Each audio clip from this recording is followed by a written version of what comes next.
Can the UK's Labour Party heal its internal divisions? An Al Jazeera investigation reveals how unelected officials undermined former leader Jeremy Corbyn and anyone who supported him. With British politics in turmoil, could this affect Labour's chances of returning to power? This is Inside Story.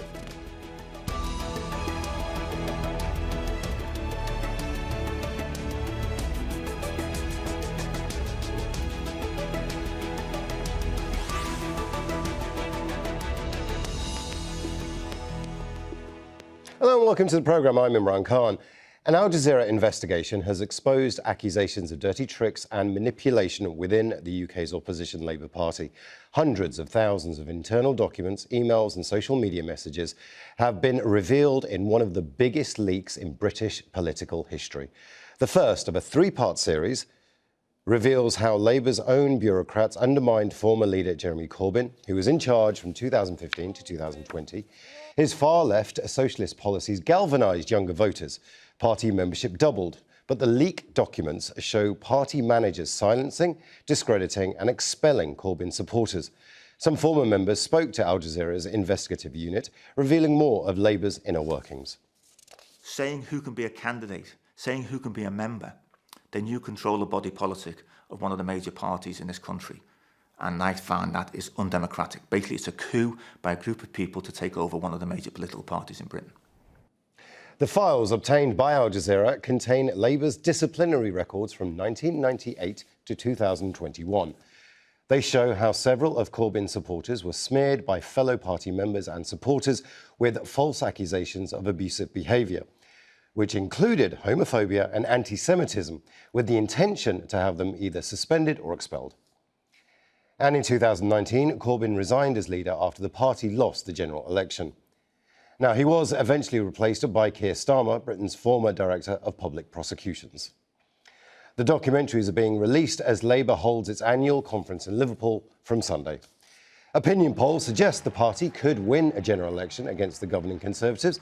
Labour MPs have been calling for an early vote ever since Liz Truss took over from Boris Johnson as party leader and Prime Minister earlier this month. Let's bring in our guests. In London, Alex Nunns, a former speechwriter for Jeremy Corbyn. In Glasgow, John Curtice, Professor of Politics at the University of Strathclyde. And also in London, Jonathan Liss, political commentator and Deputy Director of the think tank British Influence. Welcome to the programme. I'd like to begin in London with Alex Nunns first. Alex, you're actually in this documentary, so you've now finally seen all of it. It must be bittersweet. On the one hand, vindication that you were right, but on the other hand, actually disappointment that it got to this stage. Well, certainly, as people who worked for Jeremy Corbyn, or even people who were just supportive of him and part of his movement, we knew all along that this kind of internal sabotage was happening, and that essentially what was occurring was a civil war within the Labour Party, where the existing established party establishment, the staff and the MPs and so on, were working as hard as they could to thwart the chances of the left wing, in the form of Jeremy Corbyn's leadership, to make its case to the electorate and to advance. And so yes, we all know it, but in Britain especially, there's been this one-sided media coverage of this situation where everything was blamed on the left and the right were never criticised. So you're right, it's bittersweet in the sense that finally some light is being shone on what actually happened. Jonathan Liss, also in London, it must be disappointing for you as well. But, I mean, is this just internal workings of the Labour Party that have just been laid bare, or is it illegal? That's a good question. Obviously, the Labour Party cannot be separated from its internal mechanisms. And there's a long history in the Labour Party of a kind of civil war between the left and the right, where each faction is trying to wrest control of the party. So yes, it's disappointing and it doesn't bode well for potential future governance. But I suppose the key point is that divided parties don't win elections. And it doesn't make any sense for the party to be fighting a battle against the left now. Just as the right of the party was fighting the left, while the left was actually in power in the Labour Party. And I think that really the leadership has to look at this, because the public is not going to be attracted by a party which is focusing more on kind of purging one wing of itself than in actually speaking to the country. I'm going to bring back Alex here. Alex in London as well. Alex, you've heard there that actually this needs to be looked at by the leadership. We've been actually speaking to members of my team and I, of members of the Labour Party all day to try and get their sense of this. And the overwhelming sense is just as we were about to become electable, just as things were turning a corner, we're back here. But the point is, this didn't happen overnight. This is systemic within the Labour Party. These documents go back to 1998. There's always been a problem. Well, that's true to an extent, but the problem has certainly intensified. It intensified when Jeremy Corbyn became leader of the Labour Party. That's when, for the right of the Labour Party, the left became an existential threat to its kind of self-image rather than just an annoying, relative that they had to put up with. So it definitely became more intense in the Corbyn period. But I think it's wrong to just say, why can't you leave this all behind you? Why is there still this infighting? Because it's really a continuation of the same project that's happening now. Jeremy Corbyn's leadership was sabotaged internally, and then the same people in some instances, but certainly the same faction, are essentially the people who surround Keir Starmer, who run the Labour Party right now. And what they've done now that they've got into a position of power is they've decided to, as Jonathan just said, launch an all-out purge of the left and try and, they've suspended the former leader, Jeremy Corbyn. They've expelled plenty of members on really dubious grounds. And this just goes on and on and on. And it seems to be the leadership's only kind of reflex is to attack its left wing in a kind of a really bad pastiche of the Tony Blair years. So it is a problem for Starmer in the sense that he's not going to have a united party if he carries on down that track. John Curtice in Glasgow, you've heard what both our guests have had to say about this documentary, about the allegations within the documentary. But do ordinary people care? You're a professor of politics, you're a pollster. Do ordinary people care about this kind of internal fighting? For the most part, no, but it's certainly correct to say that people are less likely to vote for parties that are internally divided. And in a sense, one of the advantages that the Labour Party has at the moment is that it's pretty clear that the Conservatives are divided. That is the perception that the public have of them. It was something that was, in the end, particularly fueled by Partygate and the way, in the end, Boris Johnson's government effectively collapsed at the beginning of July this year. As compared with that, the current arguments about the past inside the Labour Party and the way in which Jeremy Corbyn was treated certainly will not have the same degree of resonance with voters. Not least, I'm afraid, because whatever his merits, although Jeremy Corbyn certainly did very well in the 2017 general election, in the end, he wasn't able to persuade the electorate that he was somebody that they wanted to see him as Prime Minister. And to that extent, at least, the arguments about Jeremy Corbyn are, I'm afraid, to some degree, yesterday's news, as far as most of the public are concerned. But it does have an effect. I want to bring in Jonathan Liss here. It does have an effect on people's perceptions, clearly, of the Labour Party. More importantly, though, it is a problem for Keir Starmer, who now has to publicly, and the conference is on Sunday, he's got to publicly address all of this and try and unite his party. Can he do that? I'm not sure that he does have to address it, to be honest. I mean, obviously journalists have to ask him about it, and maybe some will, but I think that he will steer the conversation very rapidly away from it. And, as much as John was saying a second ago, to say this is yesterday's news and to point out that the ultimate verdict on Jeremy Corbyn, sadly, was passed by the British people in 2019. Obviously, as we were saying, wasn't helped by the sort of factions in the Labour Party, and it wasn't helped by the internal sabotage that looks to have taken place. But the British people did not want Jeremy Corbyn, fundamentally. It didn't want what the Labour Party was offering for a number of reasons in 2019. And I suppose Starmer will make that point and steer it very rapidly away from that to look at the current dividing lines.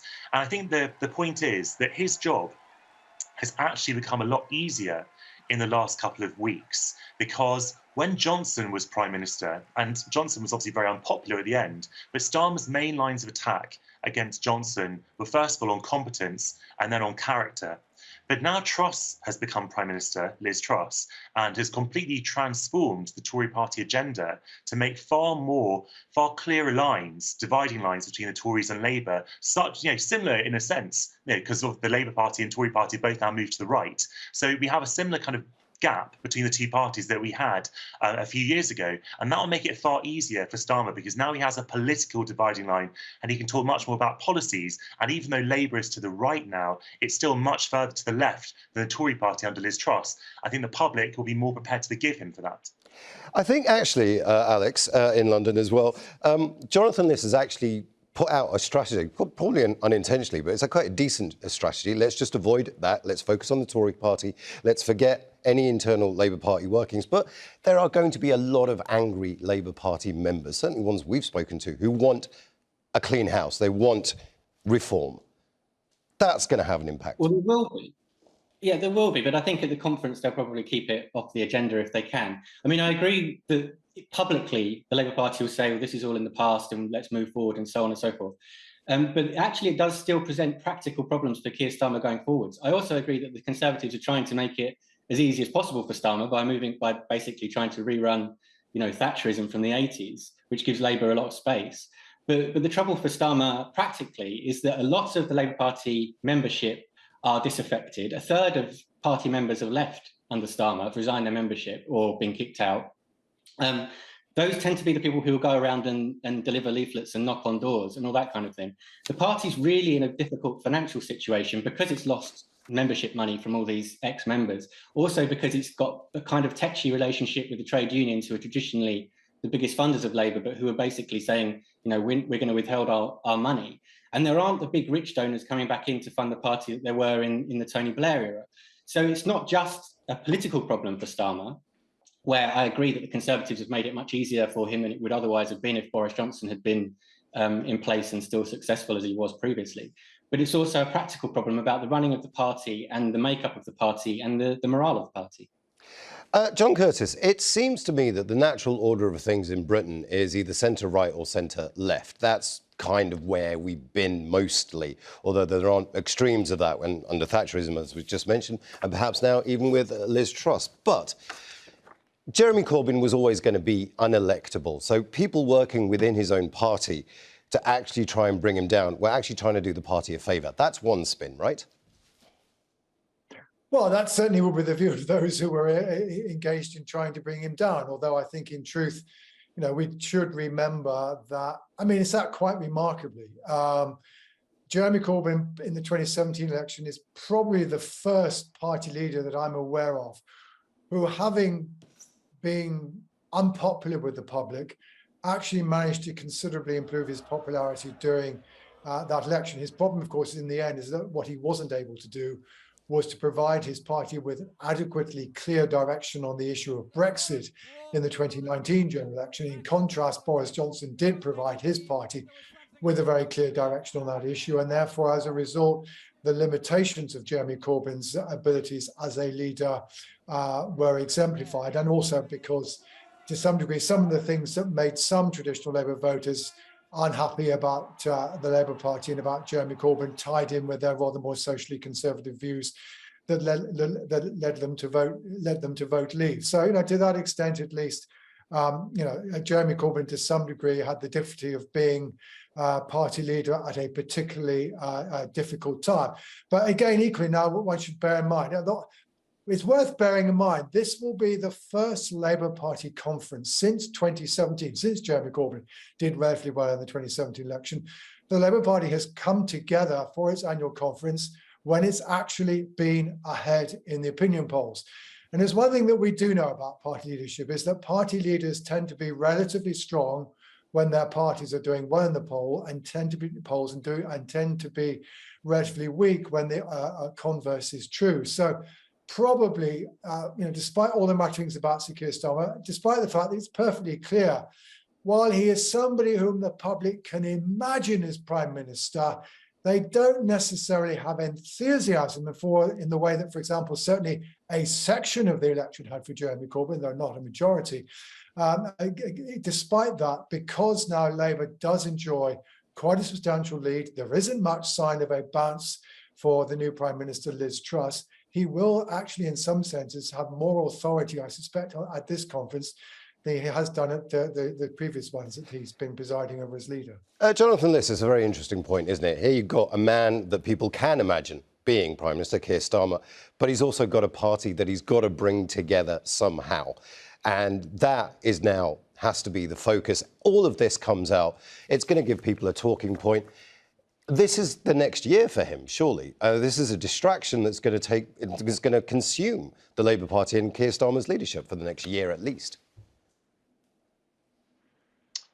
I really don't think it'll be that much of a distraction, for the simple reason, as we've already mentioned, that I think the media has moved on, the media which was very hostile to Corbyn anyway, and so might well sort of overlook some of the moves that were made against him, because even in more sort of centrist or left-wing newspapers, there wasn't a great love for Corbyn in the British media, as we know, and I think that the political weather has changed so much, as we were also just mentioning a second ago, that a lot of the people who are wavering about Labour and saying, well, it's no longer the case that any Labour government is better than any Conservative government, and now, under Truss, perhaps being galvanised to kind of come back to the Labour fold, just because what Truss is proposing is so radical and so uncalled for, so unwanted by the British people. You haven't had any say in it.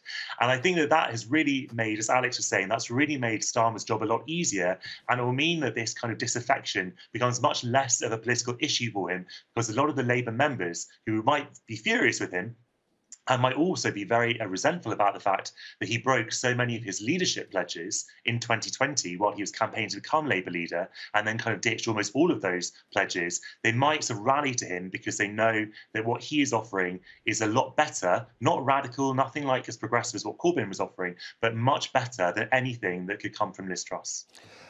Alex, the bottom line still remains, though, surely, that this was a democratically elected leader that was brought down by unelected people that most have never even heard of. That has to make headwaves.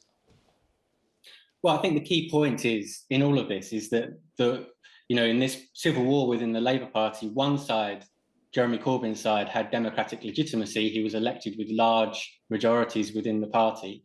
The other side were using kind of rearguard actions, bureaucratic manoeuvres behind the scenes to thwart that democratic mandate, even though they were literally paid to carry it out. So this, I don't think, I mean, it's very easy in the British context, the British news agenda moves on very quickly. People say, well, that's old news. But there was something quite profound that happened in the Labour Party between 2015 and 2019, something which is unprecedented, really, which is that an elected leadership was sabotaged from within by its own side. And obviously there were other forces that were acting against the Labour Party. There were, the media were hostile, as we mentioned, and as John said, this was an extremely difficult time with Brexit, which I think is the main reason for the 2019 general election result, which was essentially a kind of a Brexit election, whereas 2017, Labour did relatively well. So there were all these other factors, of course, but it's at the very least a fascinating case study of what can happen in a political party when you have this kind of internal sabotage and this attempt to derail the leadership, because the leadership is considered too left-wing by the people who previously ran the party. I mean, John Curtice, this is the stuff of fiction. There was a very famous film called A Very British Coup, which was almost exactly what we're talking about now. It was just run by the British establishment. To see this play out in reality and to see it all laid bare, that must have come as a shock to you, or is this just part and parcel of dirty politics that we all accept? Well, I think, to be honest, maybe Boris Johnson and Jeremy Corbyn should get together and start a club for deposed leaders. At the end of the day, leaders who end up being regarded by their party or by a significant section of their party as a liability to them are always at risk of being overturned, irrespective of how well they did at a general election in the case of Boris Johnson's case, or irrespective of how well they did in leadership election in the case of Jeremy Corbyn. At the end of the day, both gentlemen face the problem vis-a-vis their parties that a significant section of their party did not believe that they were an asset. And when that was the case, yes, unsurprisingly, people moved against them. I mean, the truth is that's just a part of what politics is about. Party leaders, one of their constant jobs they have to do is to maintain the confidence of their party. If they don't have the confidence of their party, they are always potentially vulnerable.